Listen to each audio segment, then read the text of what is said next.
যতই করো বাহানা, যতই বলো না না না, বিয়ের ফুল ফুটলে বাজবে বিয়ের বাজনা, টান টান টান টান টান টান টান টান টান। কিরে ফুটো, তোকে আজ দেখতে লাগছে খুব আনন্দের মধ্যে আছিস।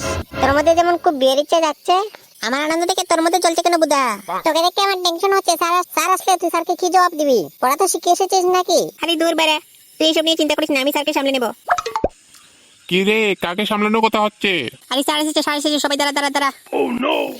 Good morning sir, good morning sir. হ্যাঁ ঠিক আছে, সবাই বসো বসো। এখন বলো, কে কাকে সামলানোর কথা বলছিলে? আরে স্যার এইসব কথা ছাড়ুন না। স্যার আপনাকে দেখতে আজ খুব হ্যান্ডসাম লাগছে। আজকে কি আপনি পার্লারে গিয়েছিলেন? না রে ফুটো, আমি তো শুধু আজ চুলটা কিছুটা বাট্টি করে তারপর ক্রিম মেখে এসেছি। স্যার আপনি চাইলে কিন্তু এখন আপনার বিয়েটা লাগিয়ে দিতে পারেন। আরে দূর দুষ্ট, এসব বলে আমাকে লজ্জা দিচ্ছিস কেন? না না স্যার, বিশ্বাস করুন, সত্যি করে বলছি, আপনাকে খুব হ্যান্ডসাম লাগছে আজ।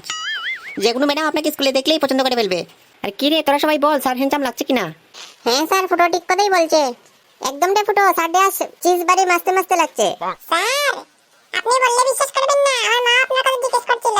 হ্যাঁ, আমি হেতো হ্যান্ডসাম। আচ্ছা তোরা যেমন করে বলছিস, তাহলে আমি মেয়ে দেখতে গেলে সবাই আমাকে ফিরিয়ে দিত কেন বলতো? স্যার আপনি যে সবাইকে মারেন, সব স্টুডেন্টকে ভয় দেখান, সেই জন্য মেয়ে দেখতে গেলে মেয়ে আপনাকে ভয় পেয়ে না করে দিত। স্যার আজ থেকে আপনি আমাদের এনে চকলেট খাওয়াবেন, তারপর বিস্কুট খাওয়াবেন, রসগোল্লা খাওয়াবেন, তাহলে দেখবেন সব মেয়ে আপনাকে পছন্দ করবে এবং কেউ ভয়ও পাবে না আর নাও করবে না। হ্যাঁ ঠিক আছে, তাই হবে আজ থেকে। তোদের আমি খুব আদর করবো কিন্তু, হ্যাঁ তোরা সবাইকে বলে দিস। স্যার স্যার, আমার যে পরীক্ষায় মার্ক কম দিয়েছেন সেটা একটু বাড়িয়ে দিবেন। স্যার আমার যে মোবাইল আটকে রেখেছেন সেটা একটু দিয়ে দেবেন স্যার। স্যার আমার কিছু চাই না, আমি চাই শুধু আপনি বিয়ে করে সংসার করে সুখী থাকুন। স্যার আপনি যদি কিছু মনে না করেন তাহলে দুর্গাপূজায় একবার ড্রেস কিনে দেবেন আমাকে। হ্যাঁ সবাইকে সবকিছু কিনে দেবো, তোদের যা লাগে সবকিছু আমি দিয়ে দিবো, কিন্তু আমার বিয়েটা যদি হয়ে যায় তাহলেই ভালো, না হলে কিন্তু তোদেরকে আমি দেখে নেবো। আচ্ছা ঠিক আছে, এইসব এখন এখন কাজের কথায় আসি। কিরে, গতকাল যে তোদের পড়া দিয়েছিলাম তোরা শিখেছিস তো?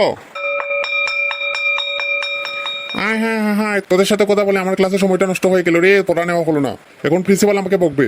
ফুটো তুই চালাকি করে এইসব করেছিস, দাঁড়া তোকে আমি দেখাচ্ছি মজাটা। আগামী দিন যখন ক্লাসে আসবি তখন আমি তোকে দেখাবো।